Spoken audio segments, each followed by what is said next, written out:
special? Well, there are these. I keep them well fed. I like to...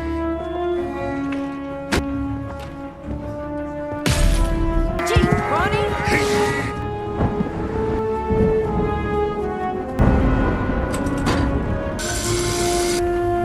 Perfect time to walk.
Our story begins on a quiet farm owned by a shepherd named George Hardy, who shares the land with an unusually memorable flock of sheep.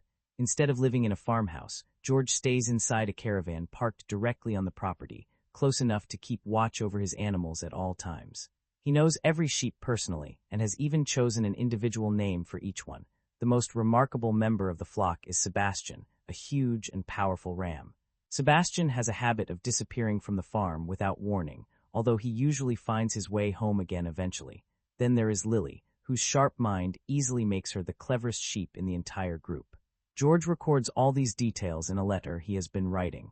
He explains that he feeds the flock daily, finds ways to keep them occupied, and carefully gives each sheep its required medicine. At the end of the day, once darkness settles over the farm, George gathers them around and reads aloud from detective stories and murder mysteries. He enjoys imagining that his sheep are listening closely, though he assumes they could never truly understand the complicated plots. George could not be more mistaken. The sheep understand every word. Whenever he closes the book for the night, the flock begins discussing the mystery among themselves. Each sheep offers a different opinion about the identity of the murderer, and arguments quickly break out over which suspect is guilty. Lily, however, has already solved the entire case 2 chapters ahead of everyone else. Her reputation as the flock's greatest thinker is clearly deserved. When George finishes reading the novel the following day, the final reveal confirms that Lily's answer was correct all along. The farm is also home to 3 lively young lambs. Sheep normally give birth during spring, yet one of these lambs was strangely born in winter. The little animal has never been given a proper name. The rest of the sheep refuse to fully accept it as one of their own, leaving George to provide the lamb with extra attention and care. After watching the way George treats the outsider, the flock reaches a curious conclusion. George cannot possibly be a sheep, they decide. If he were, he would understand what the winter lamb truly is and why it does not belong with them. George's farm sits near a small town called Denbrook. Several familiar figures live there. Caleb is another local shepherd. Ham works as the town butcher. Bate manages the inn. Reverend Hillcoat resides at the church, and George's connection with him appears tense, personal, and difficult to understand. One day, George enters the church, walks straight toward the collection plate, and drops a thick stack of money onto it. The donation is far larger than anyone would normally expect. In the letter he is preparing, George invites the unknown recipient to travel to Denbrook and see the flock in person. Whoever Rebecca may be, George clearly believes it is important that she finally meet his sheep. The next morning, the animals become excited when they notice Caleb's truck approaching the farm. They are fond of him and immediately begin speculating about the purpose of his visit. A mischievous pair of twin sheep considers charging into Caleb's polished vehicle and leaving a few dents in it, but Lily quickly puts an end to the plan. According to her, smashing property is only acceptable when there is a proper reason. Since Caleb has arrived with his truck, the flock wonders whether George intends to combine the 2 herds. That theory collapses almost immediately. George forcefully pushes Caleb out of the caravan, making it obvious that something uncomfortable has just happened inside. The sheep watch the scene from a distance and decide that it is far too upsetting to keep in their memories. They believe the best solution is to erase the incident entirely. Most sheep in this flock can deliberately forget anything they no longer wish to remember. Maple is the only exception. His memory never fades, no matter how hard he tries. Because of this, the others warn him not to mention Caleb's visit again. They count to 3 together, and in a single moment, the entire flock removes the event from their minds. While life continues at the farm, a reporter arrives in Denbrook to write about the town's upcoming cultural festival. Around the same time, Bate notices a letter at the post office that George has addressed to a woman named Rebecca Hampstead. The envelope catches her attention because the paper carries the scent of roses. Bate and the postwoman immediately begin gossiping, concluding that anything written on perfumed stationery must be romantic. Unable to control her curiosity, Bate secretly removes the letter from the postwoman's bag. Just then, the visiting journalist approaches her. He glances at the festival preparations and sees only 3 tiny tables standing in the open. His disappointment is immediate. To him, this collection of tables can hardly be called a festival. The reporter introduces himself as Elliot Matthew, an unimportant journalist employed by the Gazette. He has spent years hoping to uncover a major story that might finally advance his career, but instead, his features editor has sent him to cover this insignificant rural celebration. Elliot knows that an article about Denbrook is unlikely to earn him recognition, let alone a promotion. Lily then approaches him and demands that he pay the entrance charge. She has no interest in his frustration or professional ambitions. As far as she is concerned, business is business. Unimpressed by the town and its festival, Elliot leaves. Later that night, a heavy storm moves across the countryside. Rain beats against the farm while thunder shakes the sky. The young lambs become frightened by the noise, so Sir Richfield attempts to comfort them with an old story. He explains that the clouds above them were once sheep. Whenever those cloud sheep notice the earth becoming dry, they dance across the heavens, causing rain to fall so that clover and fresh grass can grow again. Every member of the flock has been taught that sheep never truly die. According to their belief, they simply rise into the sky and become clouds. None of them remembers exactly how this transformation supposedly happens. Maple knows the tale is false. His perfect memory allows him to recognize that no sheep has ever explained or witnessed such a thing. Even so, he supports Sir Richfield's story because it calms the frightened lambs. Elsewhere in Denbrook, Reverend Hillcoat places George's generous donation inside a secure safe. At his butcher shop, Ham methodically sharpens his blades. Meanwhile, Bate finishes reading the letter she stole and becomes overwhelmed with anger over its contents. At almost the exact same moment, Elliot loses control of his car and crashes into a tree. The damaged vehicle is eventually pulled away from the roadside. As Elliot departs from the area, however, he notices a sudden flash of light in the distance. Moments later, someone delivers a forceful knock against the door of George's caravan. By morning, the storm has passed. The sheep wake up, leave their shelter, and wander into the field. There they discover George lying motionless on the ground. At first, Lily assumes their shepherd is playing some unusual game. Maple approaches him more carefully and checks for a heartbeat. After a moment, he understands the truth. George is dead. Lily refuses to accept it. Death, in her experience, is something that belongs inside the mystery novels George reads to them. It is not supposed to happen in the real world. Confused and frightened, she asks whether George will now rise into the sky and become a cloud. Maple gently explains that humans do not become clouds. According to the story, only sheep receive that fate. Lily lowers her head and rests it against George's hand. Soon, the devastating news spreads through the entire flock. Their shepherd is gone, and none of them knows what will happen next. George provided their food, their medicine, their entertainment, and their protection. Without him, they have no idea how they are supposed to survive. Unable to bear the grief, Lily suggests that they erase George from their memories. Maple objects. Forgetting him would not solve anything, and once the memory is gone, they may never recover it. The others ignore his warning. They prepare to count to 3, ready to remove their shepherd from their minds forever. Before they can finish, Sebastian suddenly returns.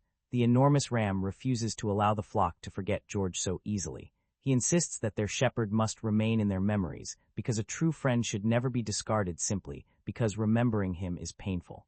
Sebastian explains that George once gave him justice when no one else would. Now George deserves justice in return. He also reminds the sheep of an uncomfortable truth. George raised them for their wool. As far as the flock understands, wool is the only reason humans keep sheep at all. None of them has ever considered that a sheep might be raised for some other purpose. At that moment, one of the lambs cautiously steps forward and asks a question. The lamb's question is simple, but it immediately changes everything. Why would anyone kill George? In every mystery George used to read at night, whenever someone was found dead, it usually meant that person had been murdered. The thought catches Lily's attention at once. Until now, she has only been trying to understand George's death. Suddenly, she begins looking at it as a case that needs to be solved. It is not long before the police arrive at the farm. Caleb is already there, having been the first person to discover George's body.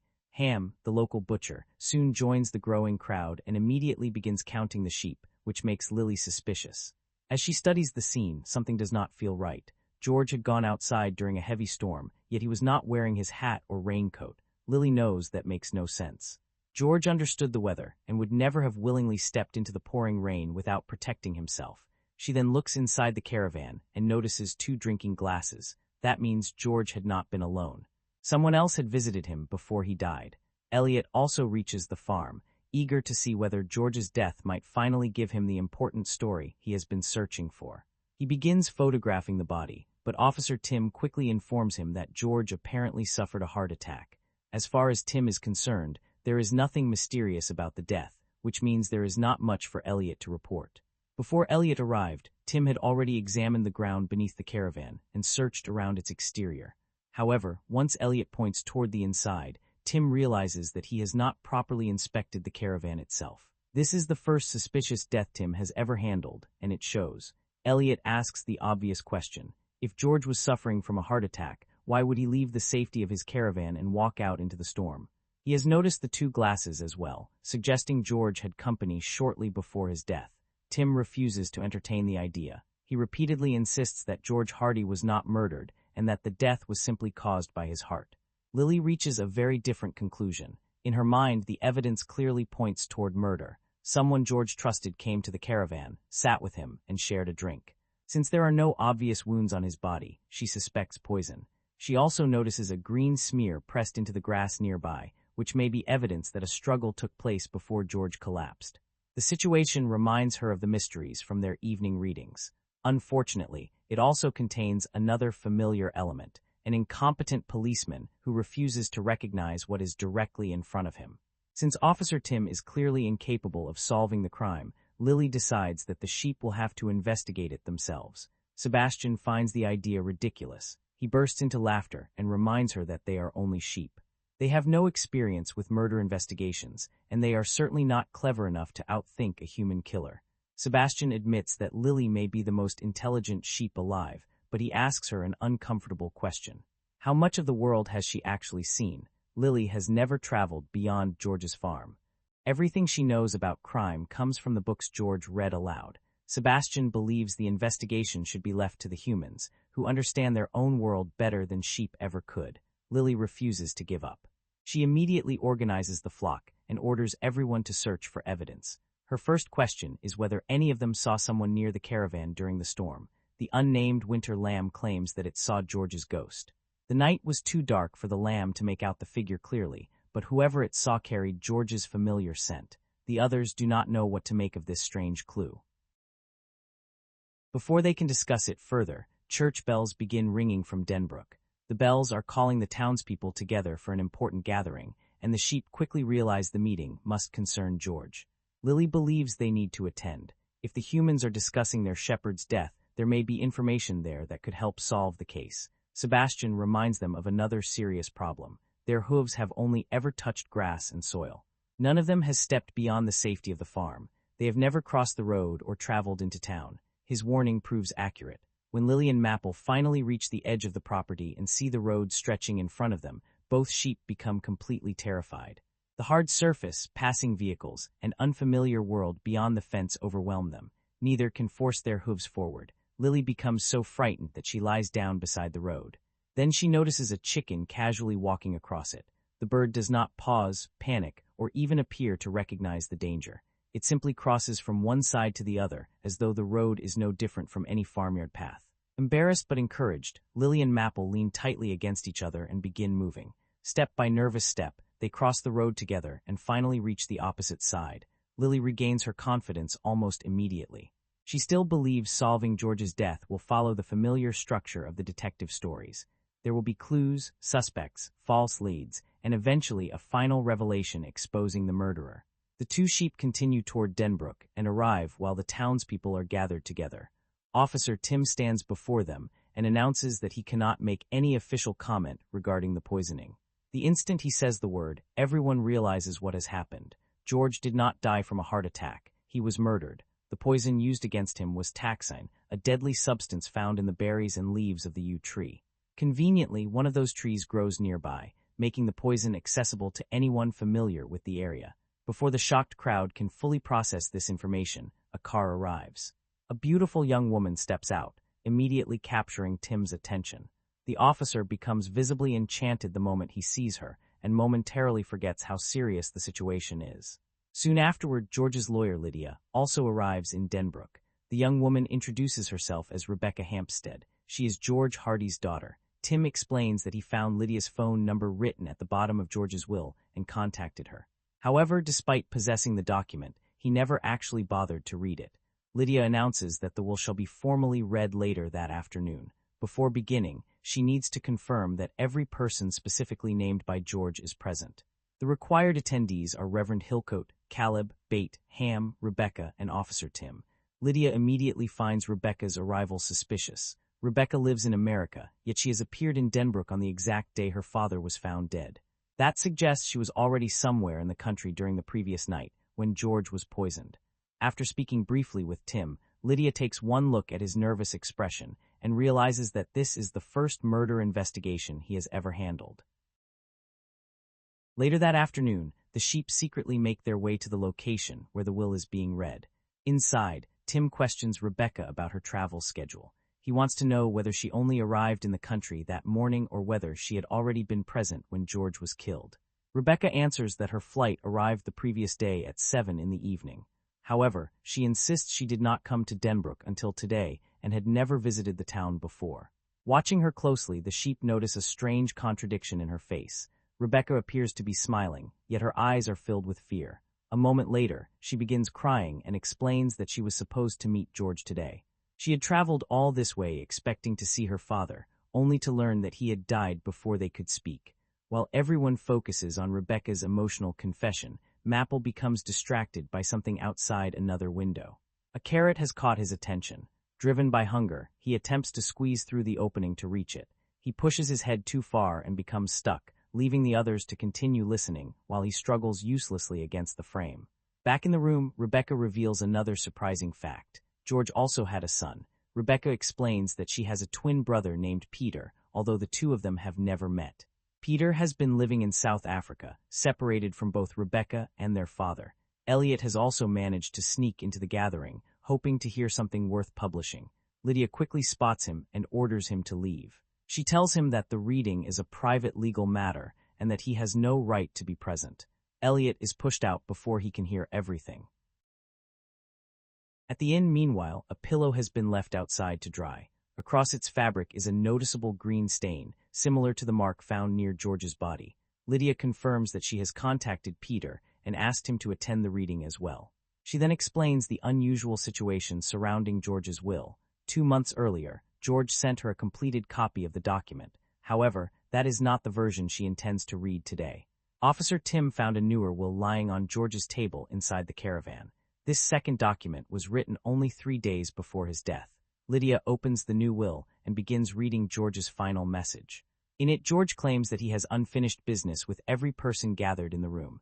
He then writes that among those currently present are several hidden identities: a fool, a terrible shepherd, a spring lamb, a winter lamb, a victim, and 2 murderers. The sentence causes immediate chaos. Everyone begins accusing everyone else. They argue about which person George considered a fool, who might be the bad shepherd, and what he meant by describing people as spring and winter lambs. More disturbingly, the will clearly states that 2 killers are among them. It also mentions a victim. That suggests George may not be the only person marked for death. The group starts wondering who the second victim could be and whether the murderers are already preparing to strike again. Lydia continues reading. George leaves his son Peter 300 acres of land. This is the same property currently leased and worked by Caleb. Rebecca receives the adjoining 300 acres, which include George's farm. Along with the land, she inherits his caravan, the barn, and every sheep in the flock. The sheep now belong to Rebecca. In George's earlier will, the rest of his estate had been promised to an animal welfare charity. The newer version changes that arrangement completely. George leaves all his remaining possessions to Rebecca as well. At first, the additional inheritance does not sound especially valuable. It consists of 3 bags of fertilizer. Then Lydia reveals the final item. Rebecca has also inherited $30 million. The entire room is stunned. 2 years earlier, George had developed an effective treatment for orf, a disease that commonly affects sheep. He patented the remedy and sold the rights to a major agricultural company. The sale earned him $30 million. At that exact moment, Maple finally manages to pull his head free from the window. Unfortunately, the sudden movement sends an entire stack of nearby objects crashing to the floor. The loud noise interrupts the will reading. Officer Tim steps outside to investigate, expecting to find someone hiding near the building. Instead, a frightened Maple comes charging toward him. With thick wool hanging over his eyes and blocking his vision, the sheep cannot see where he is going. He slams directly into Tim, knocks past him, and races straight into the inn. What follows is complete destruction. Unable to see anything in front of him, Maple crashes into furniture, topples decorations, and sends objects flying in every direction. The quiet legal gathering instantly dissolves into panic as everyone struggles to avoid the blind sheep tearing through the room. During the confusion, Tim notices something important. Bate is holding George's letter. Before he can confront her properly, Maple charges into a window. The impact finally brings his rampage to a stop. Someone quickly offers him food to calm him down, and once he is distracted, the townspeople guide him back outside. As the sheep are removed from the building, Caleb comments that the flock desperately needs someone capable of controlling it. In his opinion, they cannot survive without a proper shepherd, especially with Sebastian among them. Caleb describes Sebastian as the enormous, uncontrollable ram George once brought home from a traveling carnival. After the gathering settles, Elliot approaches Officer Tim and asks whether he is ready to provide an official statement about the investigation. Tim refuses. He does not want to speak publicly when he still has no suspect and very little understanding of what happened. Elliot tries a different approach. He points out that both of them need something. Elliot needs a worthwhile article, while Tim needs to make an arrest. Instead of working separately and getting nowhere, they could share information and help one another solve the murder. The reporter then reveals what he witnessed on the night George died. At approximately 9 o'clock, while his damaged car was being towed away, Elliot saw someone moving near George's field with a flashlight. He only caught a distant glimpse, but the timing matters. According to the coroner, George died sometime between 8 and 11 that same night. Whoever carried that light may have been near the farm during the exact window in which the poisoning occurred. Realizing that Elliot may actually be useful, Tim agrees to cooperate with him. Back at the farm, the sheep grow impatient with Lily. They want to know why she has not solved George's murder yet. Whenever George read detective novels aloud, Lily usually identified the killer long before the final chapter. To the flock, this case should be no different. Lily admits that she has discovered something troubling. The mysteries inside books are much easier than real life. In a novel, every clue has been deliberately placed by the writer, and all the important information eventually fits together. Here the evidence is confusing, the suspects lie, and Lily cannot tell which details matter. While the sheep are discussing the investigation, they suddenly notice Rebecca outside. She is moving across the property with a flashlight, carefully searching the ground as though she has lost something important. The unnamed winter lamb walks toward her without fear. The rest of the flock observes Rebecca closely. Her scent is strangely familiar. She smells like George, even though she does not resemble him physically. The sheep come up with their own unusual explanation. Perhaps Rebecca was also born during winter. Maybe that is why George kept her away, just as the flock refuses to fully accept the unnamed winter lamb. Several of the less intelligent sheep immediately decide that Rebecca must be George's murderer. To them, her secretive searching and unfamiliar presence are enough to prove her guilt. Lily does not want to rely only on guesses. She remembers that the last mystery novel George read to them contained a method for reducing a long list of suspects. If they can recover that book from the caravan, they can give it to Officer Tim. Perhaps the human policeman will understand the instructions and use them to identify the killer. Someone must enter George's caravan and retrieve it. For reasons known only to the flock, they choose Wool Eyes. Wool Eyes has so much fleece hanging across his face that he can barely see. The moment he enters the caravan, he begins walking into walls, furniture, and anything else placed in his path. He bumps his way through George's belongings, knocking objects aside as he searches blindly for the book. After a great deal of noise and confusion, he finally finds the correct novel. The sheep carry it into town and secretly leave it outside the police station. Their hope is that Tim will discover it, read the investigation techniques inside, and finally become capable of solving George's murder. Once this task is complete, Lily seeks out Sebastian. She wants to know what Caleb meant when he said George found him at a carnival. Lily has never seen one and does not understand what kind of place it is. Sebastian explains that a carnival is filled with music, games, bright lights, and mechanical rides. During the day, families would arrive with their children. The young visitors stroked his wool, offered him food, and treated him like a harmless attraction. For a time, Sebastian enjoyed the attention. Then he grew larger. Once he became too powerful for children to safely approach, his role at the carnival changed. After dark, when the ordinary visitors had gone, the carnival workers would lead him into a ring. There they forced him to fight a dog. Night after night, Sebastian was made to defend himself while men watched. The battles continued until he was injured and bleeding. He had no flock to protect him and no shepherd willing to stop the cruelty. Then, one night, George discovered what was happening. George paid the carnival workers and took Sebastian away from them. He brought the ram back to the farm, where Sebastian was finally safe. Lily asks how he ended up alone in such a terrible place. She cannot understand why he had not been living peacefully with his original flock. Sebastian tells her that he is a winter lamb as well. Sooner or later, he explains, every winter lamb begins to feel the need to leave. They do not remain where they were born. Something inside them pushes them away from the flock, even when they have no idea where they are going or what may be waiting for them.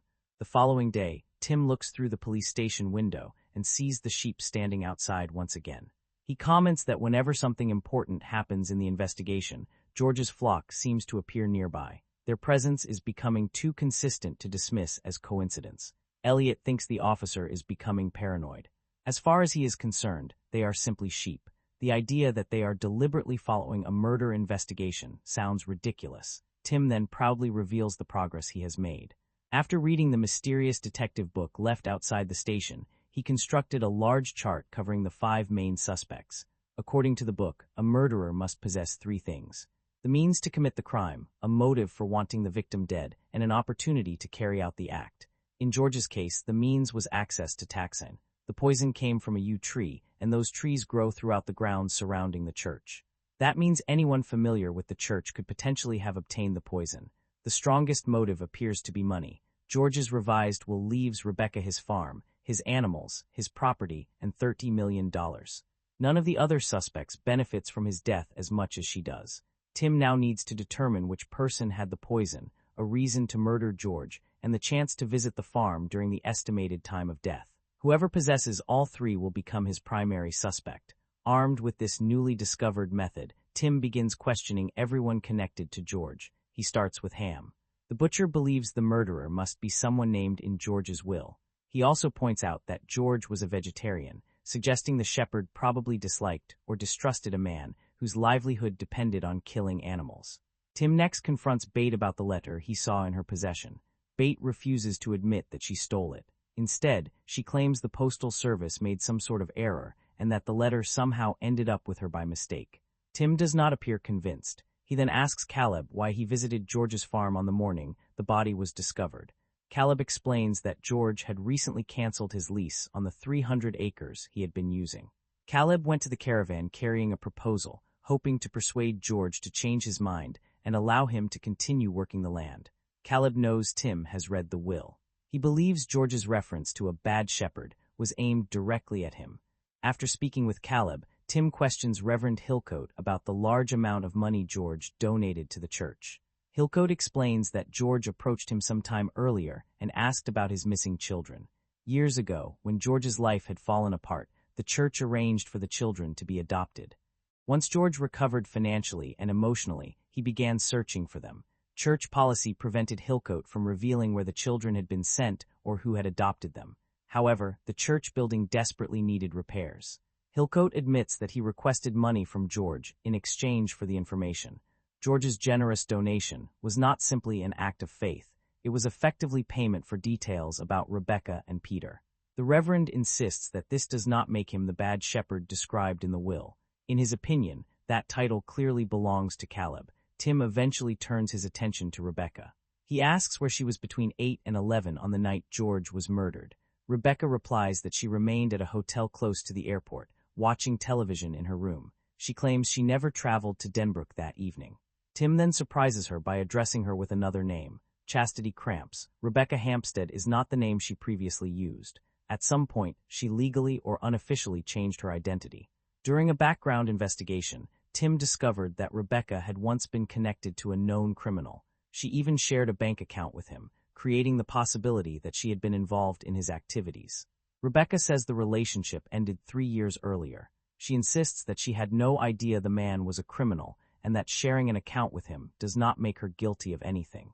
Tim asks whether she has ever gone near the yew trees surrounding the church. Rebecca answers clearly that she has not. He then asks whether she had visited George's farm before the morning his body was discovered. Again, Rebecca denies it. She claims she had never been on the property and had never seen George before his death.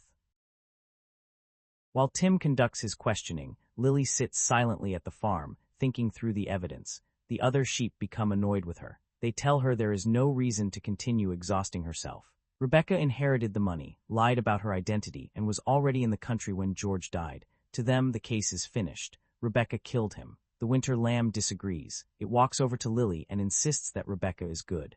The lamb cannot explain why, but it trusts her because her scent is almost identical to George's. This statement captures Lily's full attention. The winter lamb is not the first sheep to say that Rebecca smells like their shepherd. Cloud had made a similar comment the previous day after seeing Rebecca far out in the field. At the time, Lily did not consider it important. Now she realizes there is a problem with Cloud's claim. Rebecca had been standing far away. No sheep could have identified her scent from such a great distance, unless Cloud had smelled her before. That would mean Rebecca had visited the farm earlier, and Cloud knew more than she originally admitted. Lily confronts her. Under pressure, Cloud finally reveals the object she has been hiding, Rebecca's bangle. Cloud is fascinated by the circular bracelet because it has no beginning and no end. She explains that Rebecca came to the farm on the night George was murdered. Rebecca approached Cloud and gently ran her hand through the sheep's wool. During that moment, the bracelet slipped from her wrist and became caught in Cloud's fleece. Cloud kept it because she found its endless shape beautiful. This confirms that Rebecca lied to Officer Tim. She claimed she had never visited George's property, yet Cloud personally encountered her there on the night of the killing. Rebecca was at the farm during the same period in which George was poisoned, and she later returned with a flashlight to search for the missing bracelet. Faced with this evidence, even Lily accepts the conclusion reached by the others. Rebecca must have done it. She lied about where she had been. She concealed her connection to the farm. Most importantly, she was present on George's land on the night he was murdered. Sebastian refuses to accept the flock's conclusion. He reminds them that they distrusted Rebecca before they knew anything about her, simply because she was another winter lamb. From the moment she arrived, they treated her like an outsider and searched for reasons to blame her. Sebastian is convinced she did not kill George. He says he looked into her eyes and saw no guilt there. Angry that no one will listen, Sebastian turns away and leaves the others behind. Lily, however, still believes the evidence against Rebecca is too strong to ignore. She decides Officer Tim must see the bracelet Cloud found in her wool. To draw him toward the farm, Maple sneaks up and snatches Tim's police cap. He runs off with it, forcing the officer to chase him across the property. Maple leads Tim straight toward the place where the bangle has been left in the meadow. Tim notices the bracelet immediately. He takes it to Rebecca and compares it with the matching one she is still wearing on her other wrist. The two pieces clearly belong together. More importantly, Tim explains that he found the missing bangle in George's field, the same place Rebecca repeatedly claimed she had never visited. The discovery gives Tim enough reason to search her hotel room. Armed with a warrant, he goes through Rebecca's belongings. Beneath a pair of shoes, he finds berries taken from a yew tree. The poison used to kill George came from those same berries. For Tim, the case is now complete. Rebecca had a financial motive. She was secretly present at the farm during the murder window. Her bracelet was found in the meadow, and poisonous berries were hidden in her room. He arrests her. At the police station, Tim begins a formal interrogation. Rebecca finally stops denying everything and tells him she is ready to explain the truth. She admits that she visited George's farm on the night he died. George had sent her a letter revealing that he was her father and that he had spent 20 years searching for her. Along with the letter, he included a copy of his will. However, the version Rebecca received did not mention the $30 million inheritance. George's message was not about money. He wanted her to come to Denbrook and meet him. Rebecca accepted the invitation and traveled to the farm. She and George sat together inside the caravan, where he told her about his life and his flock. He explained that he had named every sheep individually and cared for them as though they were family. He also told Rebecca that he hoped she would remain there and look after them after he was gone. Rebecca says that after George's death, she panicked. Once she discovered that a new will left her millions of dollars, she understood exactly how the situation would look. Admitting that she had secretly met George during the estimated time of death would place her directly at the center of the investigation. So she lied. She denied visiting Denbrook, denied going near the farm, and denied knowing anything about the yew trees. According to Rebecca, those lies were acts of desperation. She believed telling the truth would lead the police straight into a carefully prepared trap. Tim does not believe her explanation. To him, Rebecca's story sounds like an attempt to escape overwhelming evidence. He informs her that she will be transferred to the county court the following morning, where she will be formally charged with George Hardy's murder.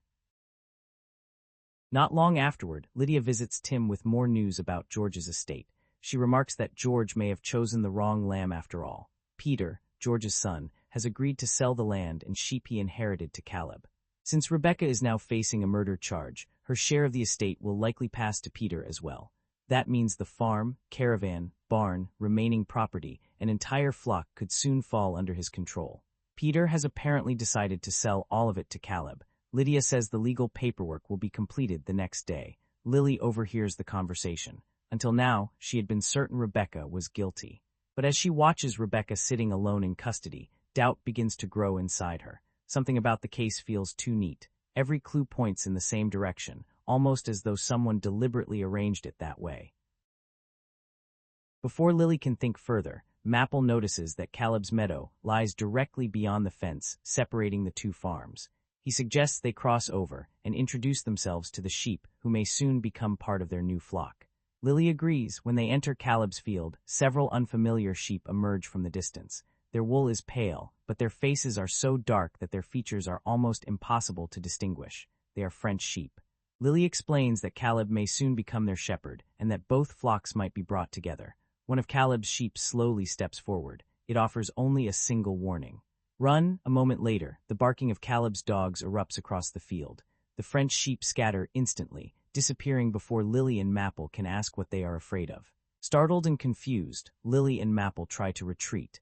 Instead of finding their way back to George's property, they wander deeper into Caleb's land and accidentally enter his barn.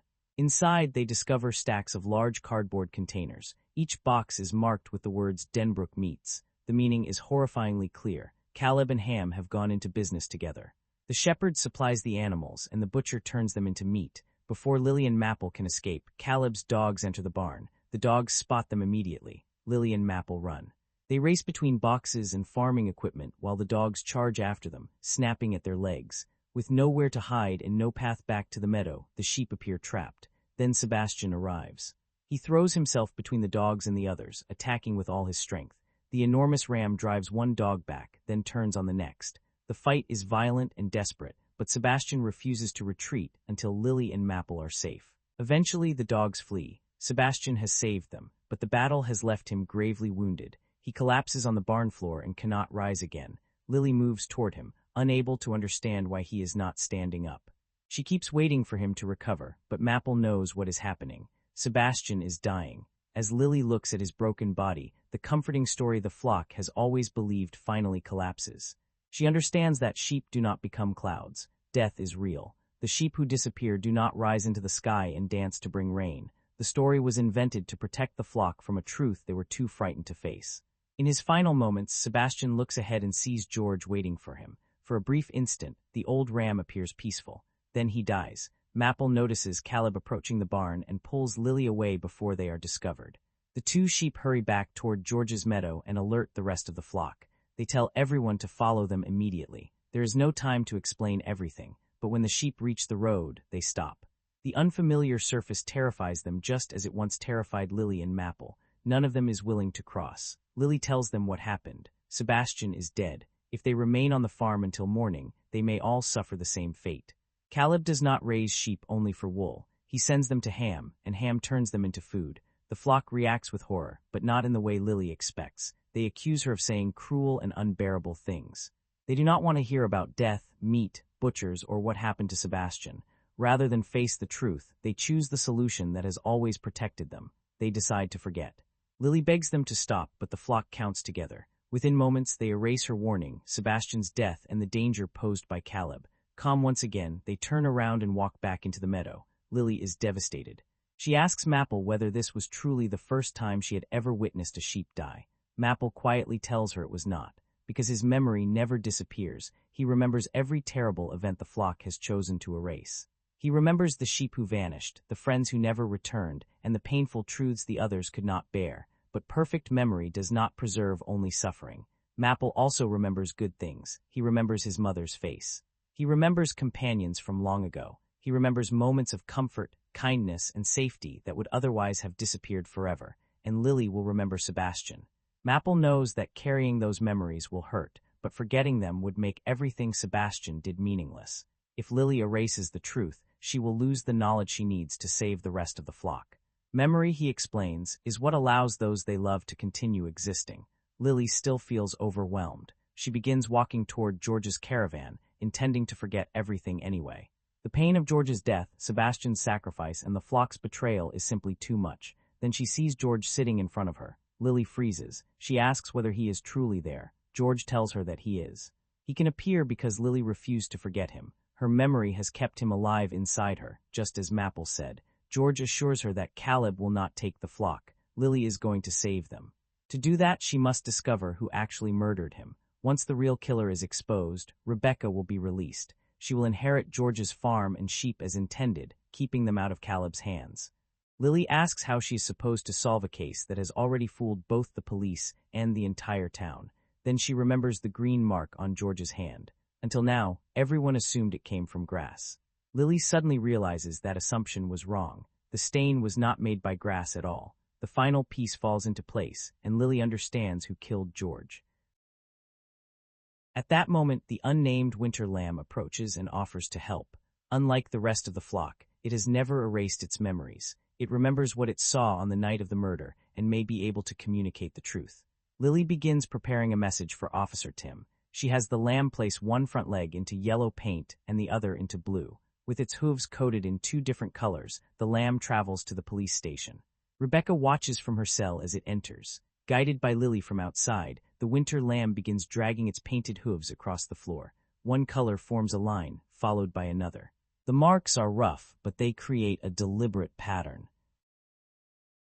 By the following morning, Tim discovers the painted message. Rebecca tells him exactly what happened. A lamb made the markings, but it was not acting alone. Another sheep stood outside and directed every movement.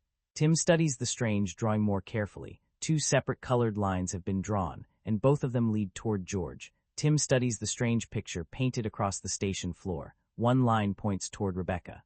On the opposite side is another figure, while the space between them has been marked green, although the lamb only used yellow and blue paint. Tim cannot understand what the drawing is supposed to mean. Frustrated, he wipes his hand across the painted lines to erase them. As the 2 colors blend beneath his palm, the yellow and blue combine and turn green. Even then, he fails to recognize the message. A short while later, additional police officers arrive to transport Rebecca to the county court. Tim brings her out of the cell and officially hands her into their custody.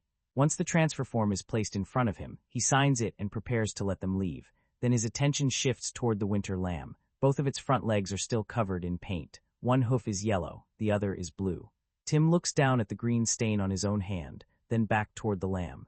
In that instant, he finally understands what Lily was trying to show him. He immediately stops the officers from taking Rebecca away.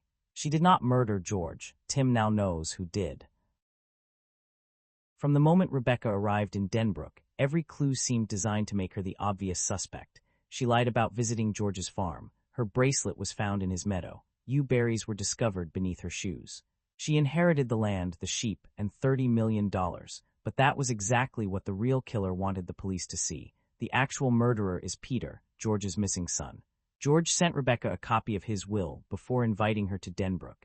It is reasonable to assume he sent a similar letter to her twin brother.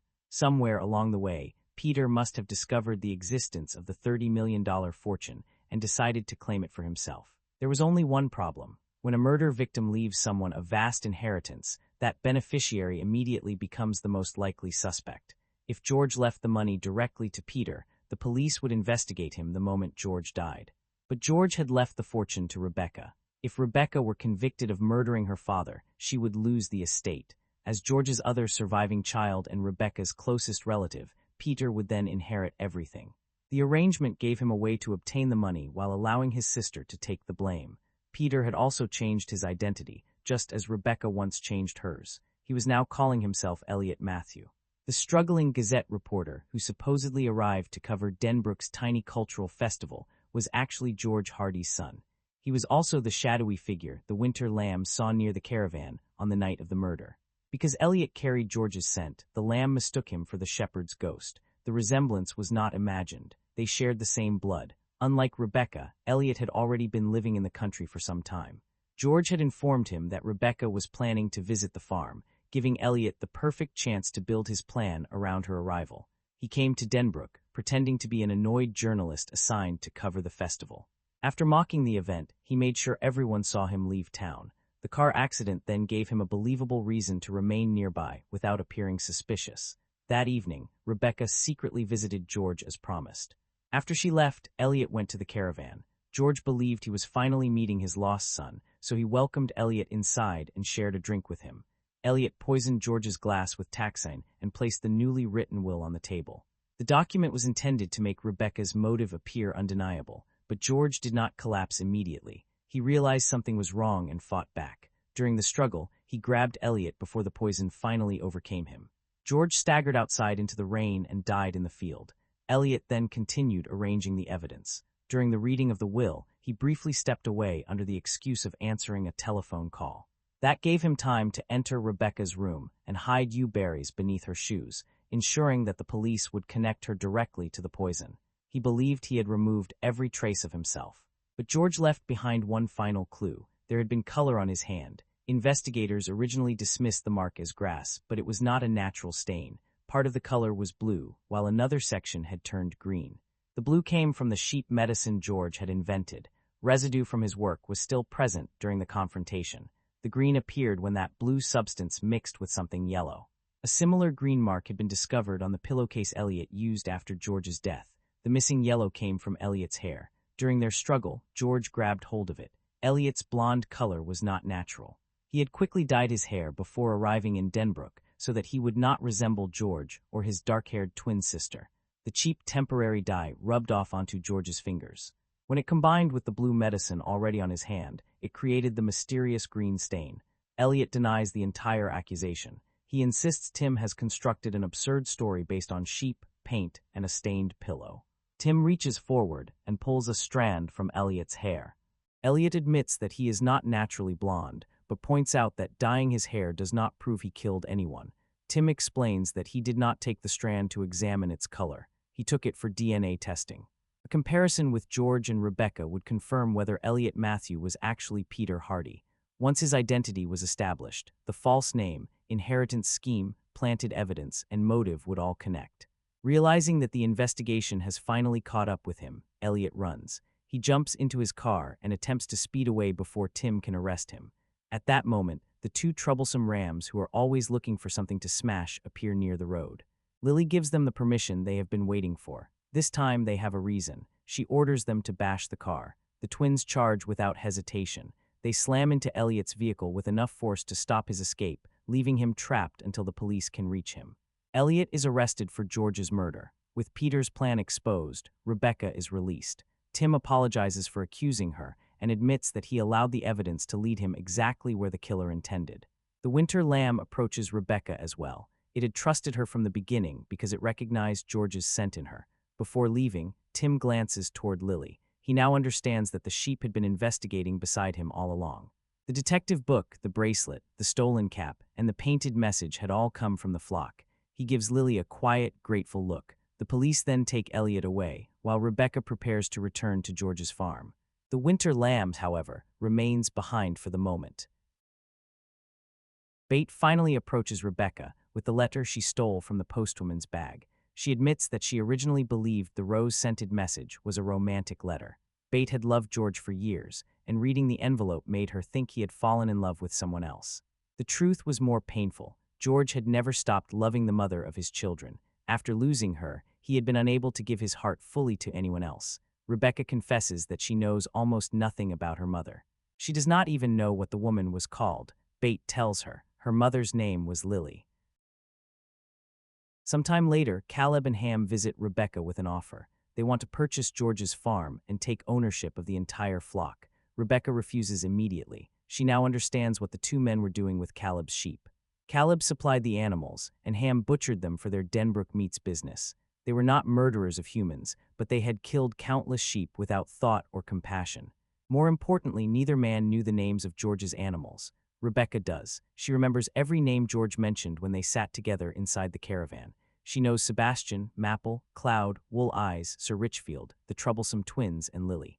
The sheep are not products to her. They were her father's family. Rebecca makes another personal decision. For years, she lived under the name Rebecca Hampstead. Now that she knows where she came from and why George spent so long searching for her, she chooses to reclaim her father's surname. She becomes Rebecca Hardy. Rather than selling the farm, Rebecca expands it. She purchases all of Caleb's sheep, rescuing the frightened French flock from his control and ending his partnership with Ham. She then brings them to George's meadow, where they can live safely alongside the animals she inherited. Rebecca takes her place on the farm her father left behind. One evening, she gathers the flock in the same way George once did. She settles down with a mystery novel, opens the book, and begins reading aloud. The sheep listen closely. Rebecca may believe they are merely enjoying the sound of her voice, just as George once believed. She has no idea that they understand every sentence, examine every clue, and silently compete to identify the killer before the final chapter. Among the flock, Lily rises and walks toward the unnamed winter lamb. For its entire life, the others treated it like an outsider. They refused to give it a name or accept it as one of them. George alone had cared for it without judgment. Lily has finally understood what Sebastian tried to teach them. Being born in winter does not make someone dangerous, unwanted, or unworthy of belonging. Sebastian was a winter lamb. Rebecca was one as well. Both had shown more courage and loyalty than many members of the flock. Lily gives the young lamb a name. She calls it George. Then she leads George back toward the others. This time, the flock does not turn the winter lamb away. They make room and welcome him as one of their own. Together, they settle beside Rebecca as she continues reading the story. Going into the sheep detectives, I honestly wasn't expecting much. The title alone sounds like one of those ideas that probably made everyone in the room laugh during the pitch meeting, and then somehow kept going until it became an actual movie. Sheep solving a murder, Hugh Jackman standing in a field, bright colors, talking animals, a few obvious jokes for kids. You can already imagine the trailer cutting rapidly between confused faces and sheep doing something vaguely human. And to be fair, that is more or less how the marketing sold it. The trailers made the film look harmless. Cute, maybe. The kind of family movie parents take their kids to because nothing else is playing, then spend half the runtime checking how long is left. I didn't think it looked terrible, exactly, just very easy to ignore. There are so many talking animal films that arrive with a famous cast, an upbeat song, and a premise stretched well beyond its natural limits. From the outside, this looked like another one of those. Even the involvement of Hugh Jackman didn't completely change that impression. He has enough charm to sell almost anything, but seeing him surrounded by digital sheep didn't immediately scream essential cinema. It looked like a pleasant side project, something polished, mildly amusing, and forgotten by the time you reached the car park. Then the reviews started appearing, and they weren't simply saying the film was decent for children. People were talking about it like it was some enormous surprise. They were praising the writing, the mystery, the emotional weight, the performances. A few reactions went much further than that, calling it one of the best family films in years or even one of the strongest releases of 2026. That kind of praise creates its own problem. When a movie looks mediocre and people tell you it's surprisingly good, that usually helps. Your expectations rise just enough to make you curious. But when the praise becomes excessive, the element of surprise starts disappearing before you even see the film. Instead of discovering a hidden gem, you walk in waiting for a masterpiece to justify the hype. That happened to some viewers here. People who might have loved the film, after seeing it completely blind, came away slightly underwhelmed because they had spent weeks hearing that it was nearly perfect. And I understand that reaction. The Sheep Detectives is charming, smart, and far more emotionally serious than its advertising suggests, but it is still a fairly gentle family mystery. It isn't trying to reinvent cinema. If you enter expecting the second coming of Toy Story mixed with Agatha Christie, you may spend too much time measuring it against the praise, instead of simply enjoying what it does well. My own reaction landed somewhere between those extremes. I didn't expect to dislike it, but I definitely expected it to feel more disposable than it does. What caught me off guard was how sincere the film is. It never seems embarrassed by the sheep.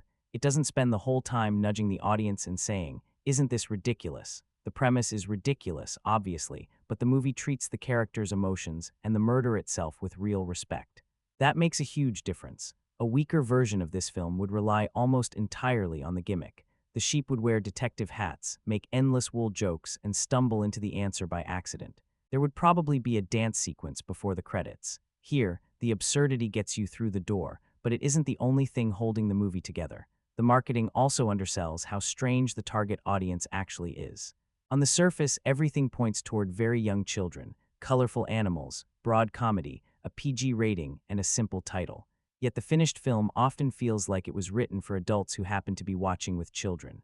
The jokes are accessible, but the emotional material is more patient than expected. The mystery is straightforward enough to follow, though probably too involved for very small kids to solve. And some of the ideas surrounding grief, memory, and denial are much darker than the promotional campaign suggested. That mismatch between the advertising and the actual film may ultimately work in its favor. It allows the movie to surprise people who would normally dismiss it. Several viewers admitted that they only watched because a friend, partner, or family member dragged them along. Others had planned to skip it until the positive word of mouth became impossible to ignore. A lot of them walked out wondering why the trailers had made the film look so ordinary. I had a similar thought while watching it. Why wasn't more of this personality visible in the marketing? Maybe the studio didn't know how to sell it. A murder mystery starring sheep is easy to communicate. A funny but sincere film about grief, prejudice, storytelling, and emotional avoidance is harder. So the campaign leaned into the safest version: cute animals, recognizable actors, and family-friendly chaos. That approach probably attracts the obvious audience, but it also risks pushing away viewers who would actually appreciate the film most. And yes, the title remains a barrier. The Sheep Detective sounds like a direct-to-streaming children's movie you discover while scrolling on a Sunday afternoon. It doesn't suggest something carefully written or emotionally observant. It certainly doesn't suggest a proper whodunit with clues, suspects, and a resolution that the audience can genuinely attempt to solve. But that low-rent first impression becomes part of the experience. The film begins beneath your expectations, then slowly reveals more ambition than it initially appeared to have. Not in a loud or self-important way, it just keeps adding detail. The sheep become characters rather than visual effects. The jokes start carrying personality. The mystery becomes more absorbing. The emotional stakes arrive almost quietly. Before long, you realize you're genuinely invested in a movie you may have laughed at when you first heard the title. That's the unexpected appeal of it, not that the film is secretly dark or that it completely abandons its family-friendly identity. It doesn't. The tone remains warm, playful, and broadly accessible. What makes it stand out is that it refuses to use family film as an excuse for laziness. It gives the audience a real story. It lets the characters mourn. It trusts viewers to pay attention. Some people will still see the premise and decide it isn't for them. That's unavoidable. Talking animals can be a difficult sell, especially for adults who immediately associate them with loud, disposable children's entertainment. Others may arrive after hearing endless praise and wonder why the movie isn't more groundbreaking. But for viewers who enter with reasonable expectations, The Sheep Detectives has a good chance of becoming one of those rare films that feels much better than it had any right to be. I expected something cute and forgettable. Instead, I got a film with actual personality, a film that understands its own silliness but doesn't hide behind it, one that can make you laugh at a sheep attempting detective work, then a few scenes later make that same sheep feel like a character worth caring about. That doesn't happen by accident, and it certainly wasn't what the trailer promised. The basic setup of The Sheep Detective sounds like someone came up with it during a joke and then refused to let it go. George Hardy is a shepherd who lives quietly with his flock, looks after them, gives them individual names, and reads murder mysteries to them every evening. He assumes they're just standing there because, well, they're sheep. Maybe they enjoy the sound of his voice. Maybe they're waiting for food. What he doesn't realize is that they understand far more than anyone gives them credit for. They aren't simply hearing the stories. They're learning from them. Clues, motives, suspicious behavior, false accusations, the idea that the most obvious explanation is not always the correct one. Night after night, George has accidentally been training a flock of amateur detectives. Then he turns up dead in his field. The local policeman takes one look at the situation and decides it was probably a heart attack. Case closed, nothing unusual to see here. The sheep, however, are not convinced.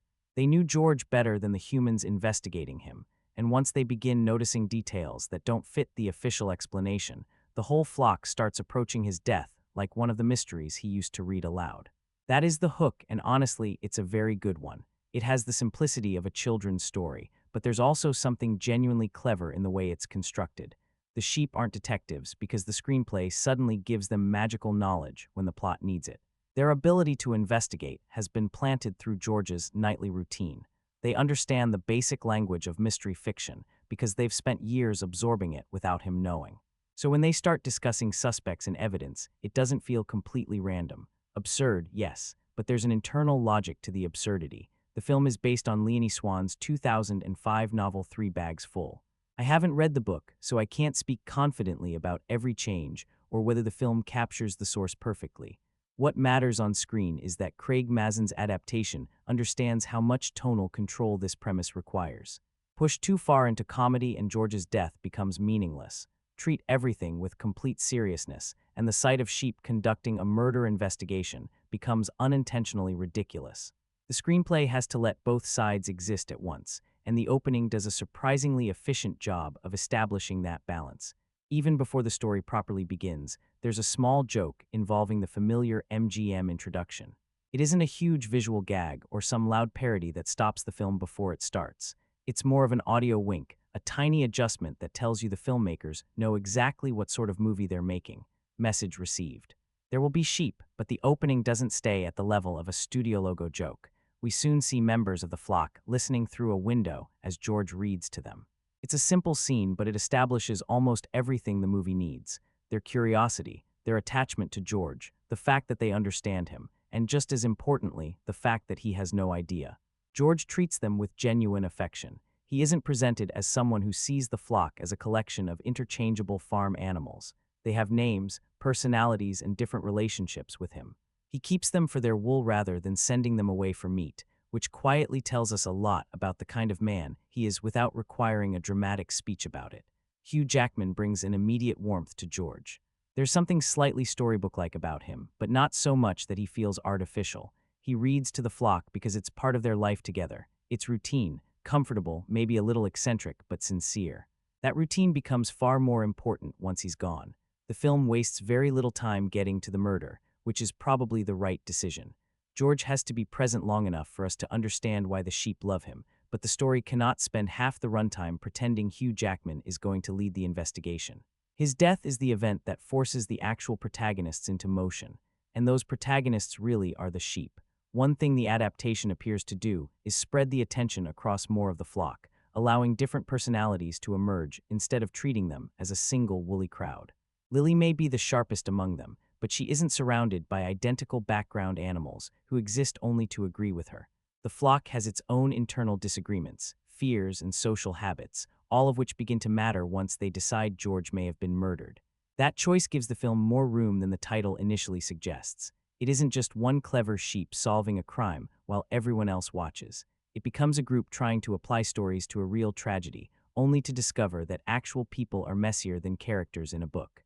And that's where the setup becomes more interesting than the gimmick. The sheep know the rules of detective fiction. They know someone must have had a motive. They know suspicious behavior matters. They understand that clues can be hidden in ordinary details. What they don't understand is the human world surrounding those clues. Money, inheritance, resentment, family tension, social appearances. These things don't always translate neatly into sheep logic. So they begin the investigation with knowledge, but not necessarily wisdom. That distinction gives the premise somewhere to go. If they immediately understood everything, the story would be over in 20 minutes. Instead, the sheep have learned how mysteries are supposed to work, and now they have to discover how unreliable those rules can become when grief and real human behavior enter the picture. There's also something quietly sad about the fact that their greatest connection to George becomes the tool they use to investigate his death. He gave them stories as an act of love. After he's gone, those stories are what allow them to keep moving, to question what happened, and to refuse the easy explanation everyone else seems prepared to accept. The nightly reading starts as a charming joke. Then it becomes his legacy.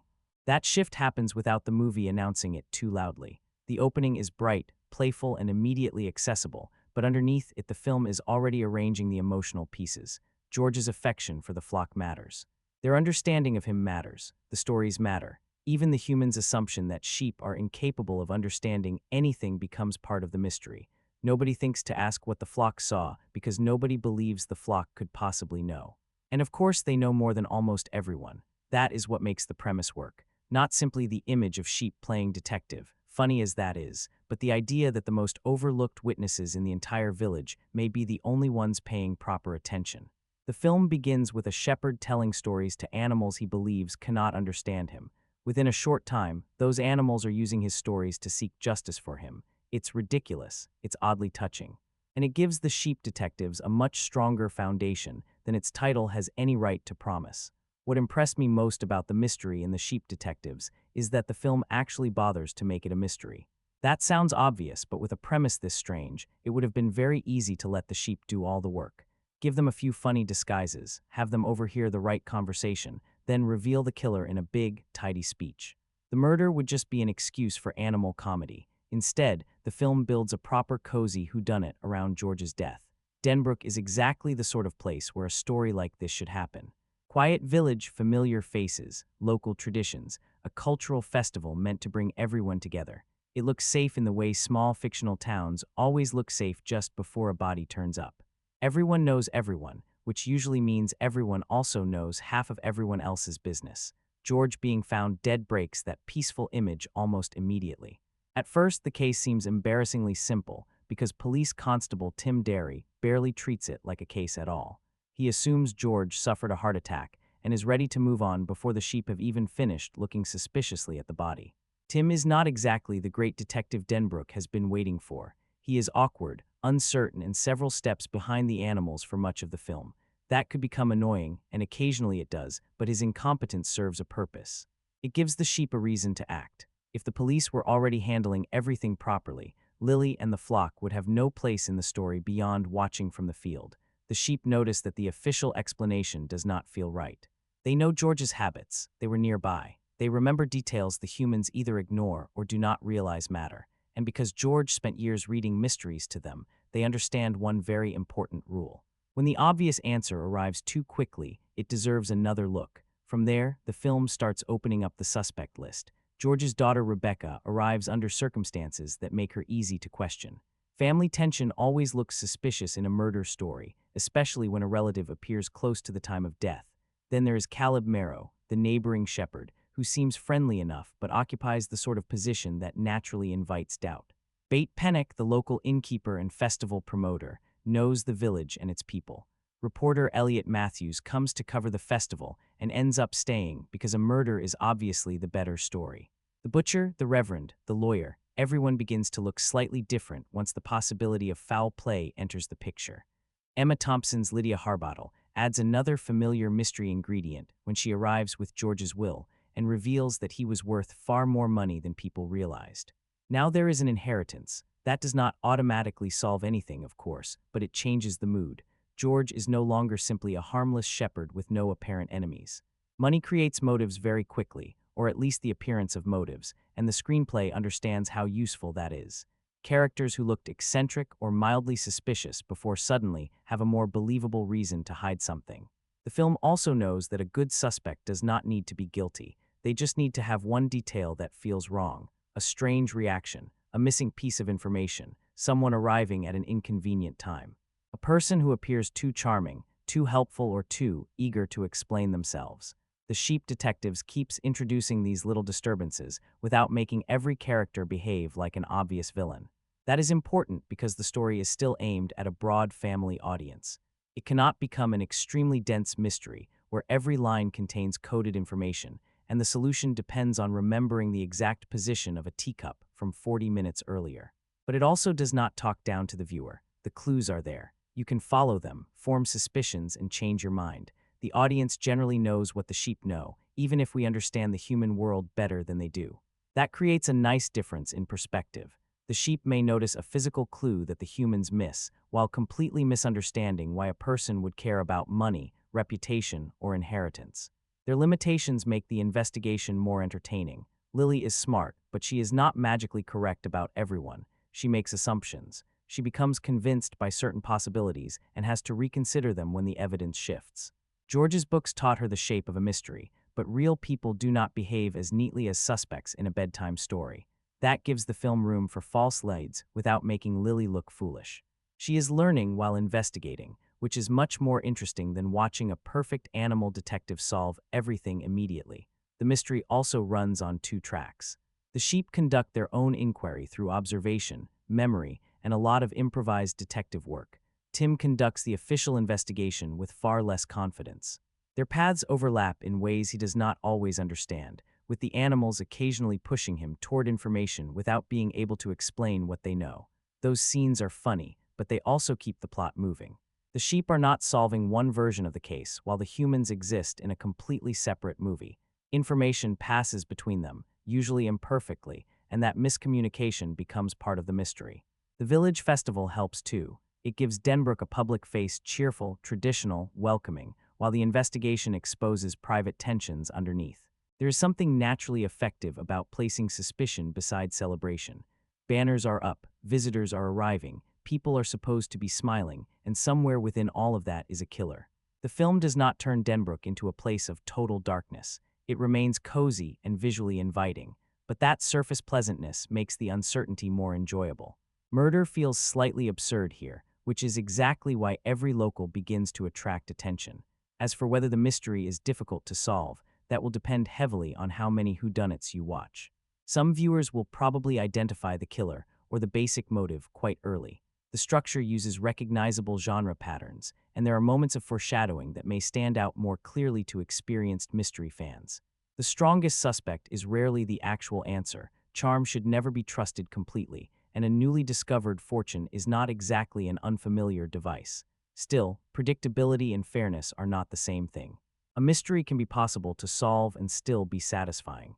In fact, that is usually better than an ending that introduces some completely new explanation at the last second. The Sheep Detectives gives the audience a reasonable route toward the truth. It may distract you with humor, emotion, and sheep arguing over evidence, but it does not cheat. Other viewers may be genuinely caught off guard, particularly because the trailers appear to encourage certain assumptions. The film uses expectation as another kind of misdirection. You think you know what role a character will play, or what kind of family story this is going to be, and then the case shifts slightly. The final reveal works because it is connected to what has already been established. It is not simply surprising for the sake of surprise. Once the pieces come together, the solution makes sense within the story, even if you reached it before Lily did, and the climax is not carried by the identity of the murderer alone. By that point, solving George's death means something personal to the flock. It is tied to grief, loyalty, and their refusal to let his memory disappear. So even if you predict the answer, there is still tension in watching the sheep reach it, and in seeing whether the humans will finally understand what has been happening around them. That emotional investment gives a fairly traditional whodunit more weight than it might otherwise have. The film is especially effective as an introduction to the genre. Younger viewers get suspects, motives, clues, red herrings, and a final explanation without being buried beneath an overly complicated plot. They can enjoy the sheep even when they miss some of the details. Teenagers and adults can engage more directly with the investigation and probably notice the misdirection earlier. It is basically a murder mystery that understands not everyone in the audience has watched 50 murder mysteries already. That balance is harder to achieve than it looks. Make the case too simple and adults stop caring. Make it too complicated and the family audience loses the thread. The Sheep Detectives mostly finds the right middle ground. No, it does not reinvent the whodunit. The village is familiar. The suspects fit recognizable types. The inheritance, the false leads, and the gathering of clues all come from a well-established tradition, but the film respects that tradition rather than merely borrowing its surface. And once you add a flock of emotionally invested sheep trying to interpret human motives, the familiar structure starts to feel surprisingly fresh. The sheep are not just the gimmick in The Sheep Detectives, they are the movie. That distinction matters because it would have been very easy to treat the flock as one big comic unit. A few different voices, some cute reactions, maybe one obviously clever sheep, and a crowd of background animals following along. Instead, the film gives them a social world, different personalities, private fears, and even their own deeply strange ideas about life and death. Lily is the center of it. She is the sharpest member of the flock, the one most willing to question what everyone else accepts. George is dead, the policeman says it was a heart attack, and most of the sheep could probably have settled into confusion and grief without ever pushing further. Lily cannot, she notices too much. She remembers too much. More importantly, she cannot emotionally accept that George's death should be dismissed so easily. Her intelligence makes her the obvious detective, but the film avoids turning her into an animal version of Sherlock Holmes who is always 10 steps ahead of everyone else. Lily is clever, not perfect. She jumps to conclusions. She becomes suspicious of the wrong people. Sometimes she treats instinct like proof because she wants the case to make sense quickly. That is one of the better choices in the writing. She has listened to years of mystery stories, so she knows what a suspect is supposed to look like, but real people do not arrange themselves as neatly as characters in a book. Lily understands the pattern of a whodunit before she understands human motives. That gap is where much of her development comes from. She can recognize a clue, but she does not always understand why money would make someone dangerous. She knows people lie, yet she cannot immediately separate guilt from fear, grief, or simple awkwardness. Even within the flock, she sometimes assumes everyone can follow her reasoning at the same speed. They cannot. Some of the sheep are curious, others are frightened. A few would rather avoid the whole thing and return to the safety of the pasture.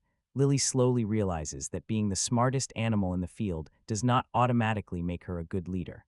She has to explain, listen, and occasionally admit that she has been wrong. That gives her more personality than simple determination. She is stubborn because George mattered to her. She is impatient because the humans are failing him. She is brave, but some of that bravery is mixed with grief and anger. Julia Louis-Dreyfus gives Lily enough authority to carry the investigation while still allowing those little cracks to show. The performance is funny without making Lily ridiculous. She can sound completely certain about something that is obviously based on faulty sheep logic, and then a few scenes later carry a genuinely emotional moment without the character feeling like she has suddenly changed movies.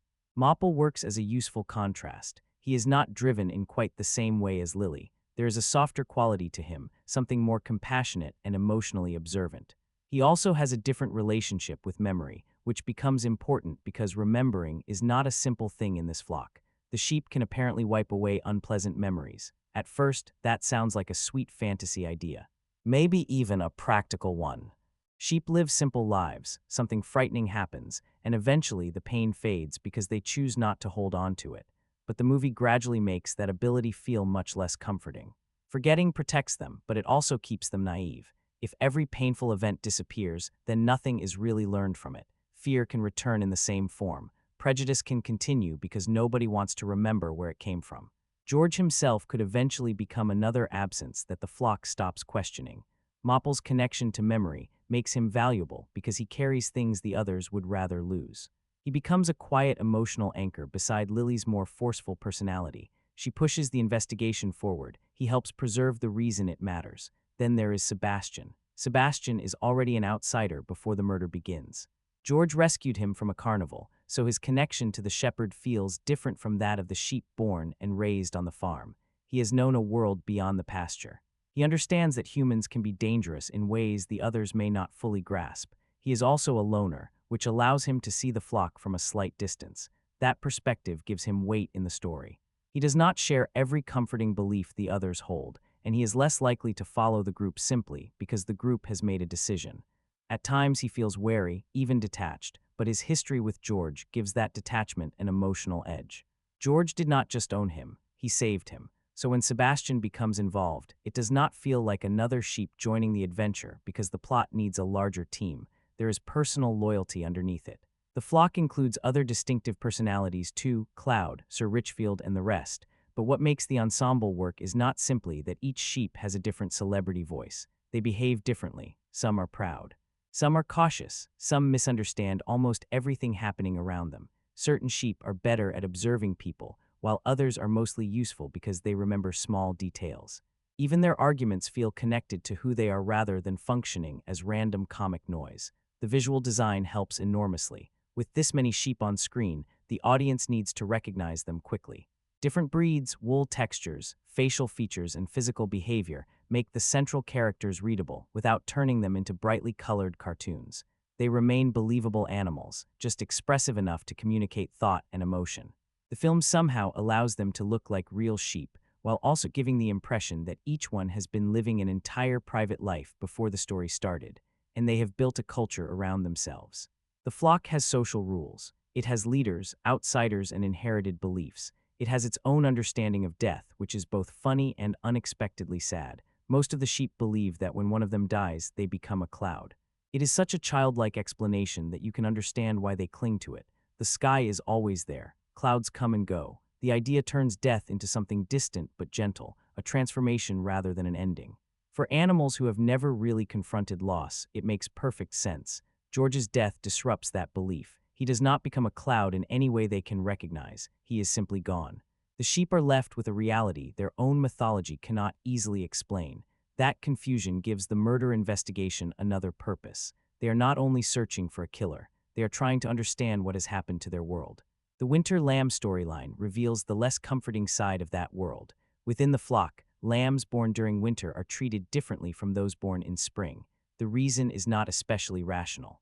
It is simply a belief the group has accepted and repeated until it feels natural. That is often how prejudice works, and the film understands it. The winter lamb has done nothing wrong. He is judged according to the circumstances of his birth, then made to carry the shame created by everyone around him. The storyline could have been reduced to an easy lesson about being kind to outsiders, but it becomes more painful because the flock genuinely believes its own unfairness is normal. Even Lily, for all her intelligence, is not completely separate from those assumptions.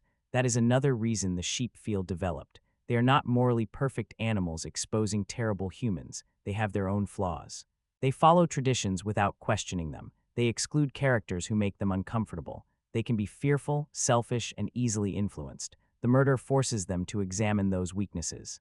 Leaving the pasture becomes part of that process. Crossing a road sounds insignificant from a human perspective, but for the sheep it is almost an expedition into another world.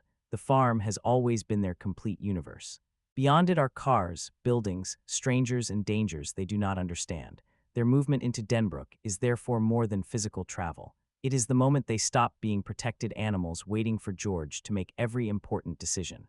They have to become responsible for themselves. Sometimes that growth is played for comedy. Watching sheep attempt to navigate human spaces naturally creates chaos, but the humor works because their fear is real to them. They are doing something that genuinely terrifies them, and they continue because solving George's death matters more than staying comfortable. By the end, the flock has changed. Not completely. They are still sheep. They still misunderstand things, argue strangely, and process human behavior through their own logic. The movie never tries to turn them into small, wool-covered people. What changes is their awareness. They understand that safety can be temporary. They learn that forgetting something painful does not make it harmless. They begin to recognize that an outsider may see what the group refuses to notice.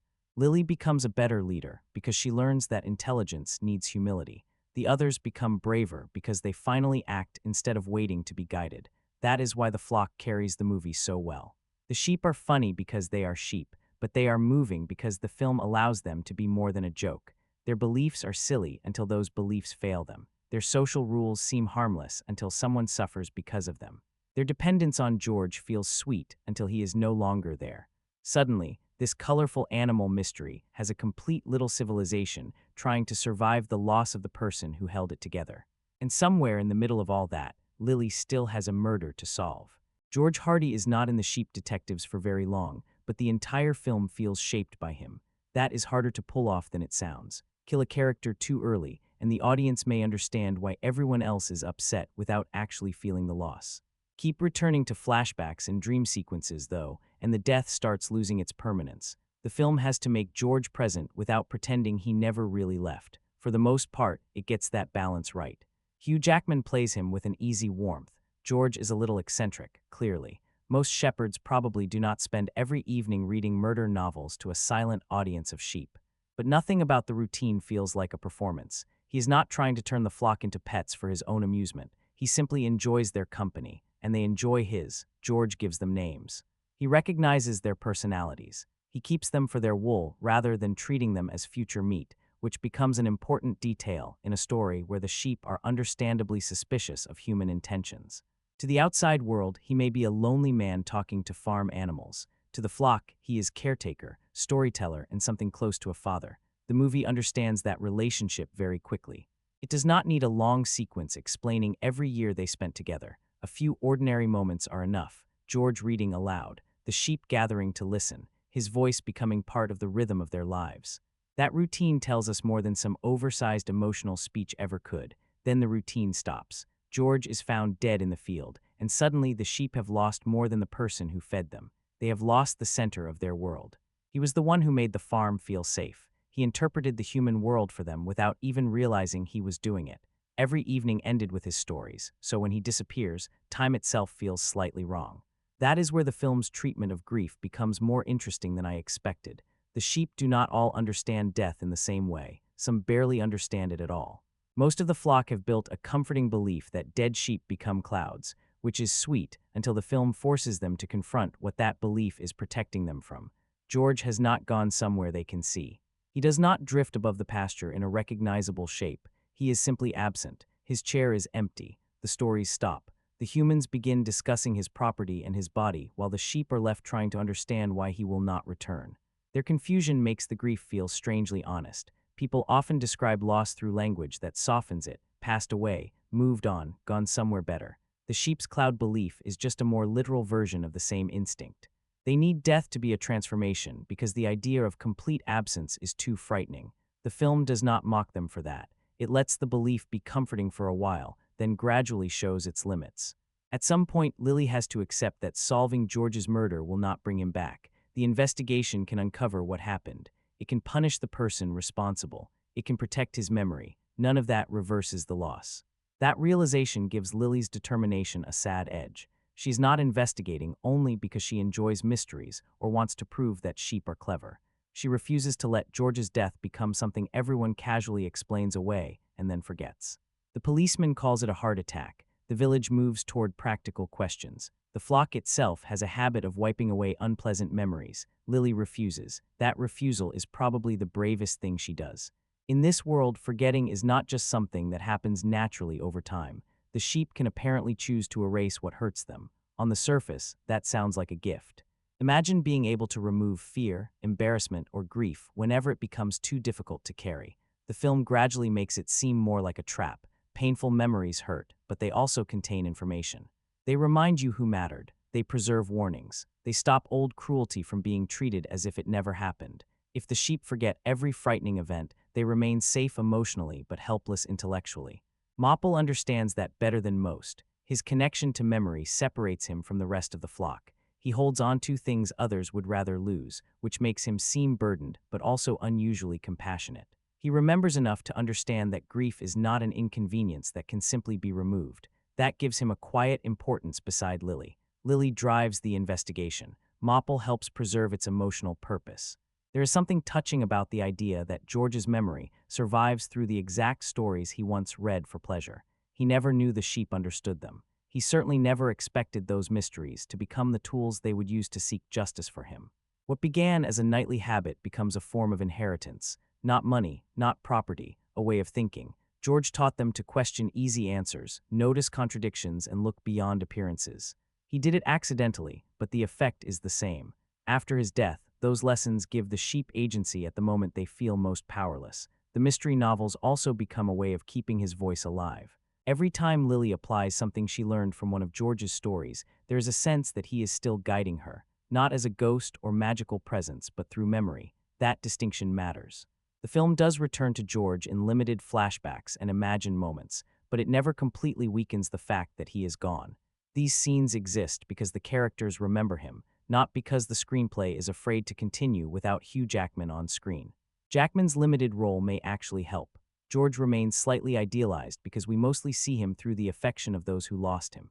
He is not a perfect man necessarily, but he becomes the version of himself that survives in other people's memories. The kind shepherd, the patient reader, the person who rescued Sebastian from a carnival and treated a flock of sheep as companions rather than livestock. Sebastian's history with George adds another layer to the loss. For the rest of the flock, George provided safety. For Sebastian, George gave him a second life. That creates a loyalty different from Lily's but no less intense. He may be more isolated and wary than the others, yet his connection to George is rooted in rescue and gratitude. The human side of the grief takes longer to reveal. Rebecca arrives carrying her own distance from her father, and because this is a mystery, the film initially allows that distance to look suspicious. She does not immediately behave like the grieving daughter the audience expects. There are tensions, unanswered questions, and years of family history beneath the surface. That makes her development more effective. As the story continues, Rebecca's love for George becomes clearer, particularly through his work and his passion for reading. She begins to feel less like an outsider entering the farm, and more like someone who has inherited a responsibility she did not realize she was ready to accept. Her relationship with the flock is important because George's legacy cannot survive through memory alone. Someone has to continue the care. Someone has to read the next story. The film could have handled this in a very sentimental, obvious way. Rebecca arrives, discovers that her father was wonderful, instantly becomes the perfect replacement, and everyone lives happily ever after. Instead, the transition feels more gradual. She has to understand what the farm meant to him and why the sheep mattered. The flock also has to decide whether another human can be trusted. George cannot simply be replaced, and the film does not pretend that Rebecca fills exactly the same emotional space.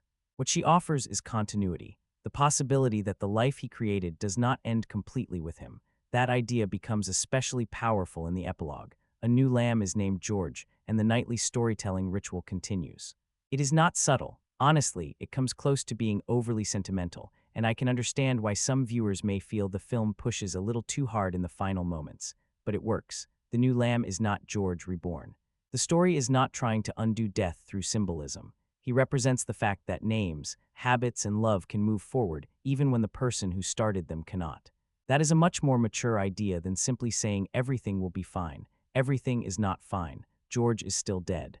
Lily and the flock still had to experience the terror of losing him.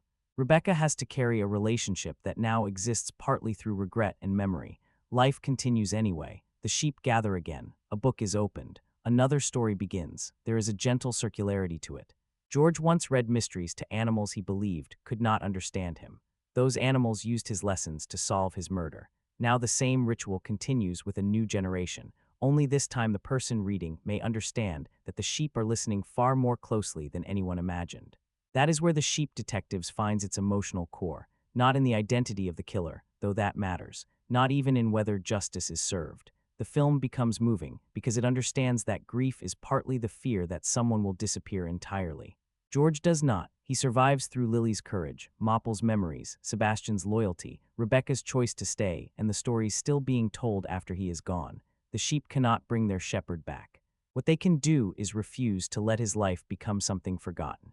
And for a film that begins with a flock investigating a body in a field, that lands with a surprising amount of tenderness.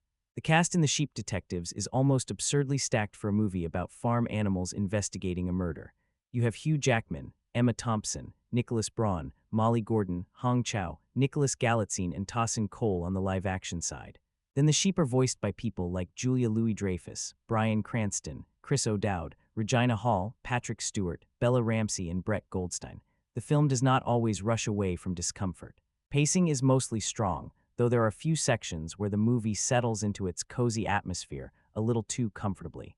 I can understand the argument that 10 or 15 minutes might have been trimmed. Still, the editing rarely feels sloppy. The slower moments usually support world building or character rather than existing because the story has nowhere to go. The score has received mixed reactions, and I can see why. It fits the film.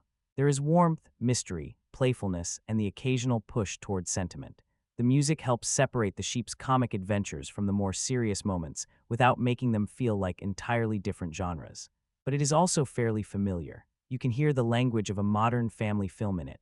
Light movement for discovery, softer themes for loss, a more energetic pulse when the investigation speeds up. Nothing is badly used, but not every cue leaves a strong impression once the scene ends. Some viewers have praised the score as one of the film's highlights, while others found it underwhelming. I would place it somewhere in the middle. It does the job well. The use of I'm Gonna Be 500 Miles is more memorable because it matches the movie's slightly odd, cheerful personality. It is the kind of song choice that could feel obvious, but here it works because the whole film has that mixture of sincerity and playful absurdity. The sound design is easy to overlook, but it has a difficult task. The sheep need to remain physically convincing even while carrying human voices. Their movement, breathing, and interaction with the environment help preserve the animal side of the illusion. If the voices felt completely detached from the bodies, the effect would collapse. The mix generally keeps them grounded. You hear the field around them: wind, footsteps, gates, vehicles, village activity. The world does not go silent whenever the sheep speak. That texture keeps the fantasy from becoming weightless. Production design, costumes, hair and makeup push the human side toward cozy eccentricity.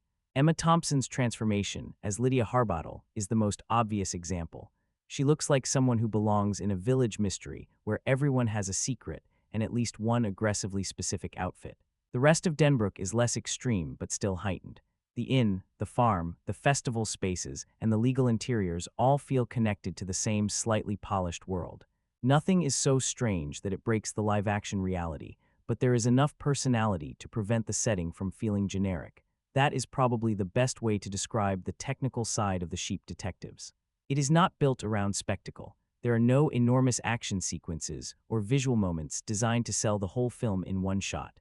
The craft is working towards something quieter, making the sheep believable, making Denbrook inviting, and giving the emotional scenes enough physical reality to land. Some viewers may see that and think the movie feels closer to a high-end streaming release than a major theatrical event.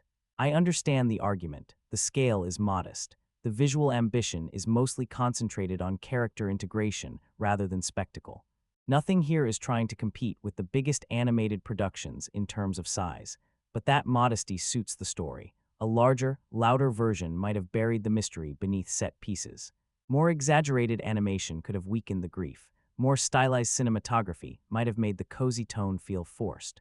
Balda and his team choose control over display.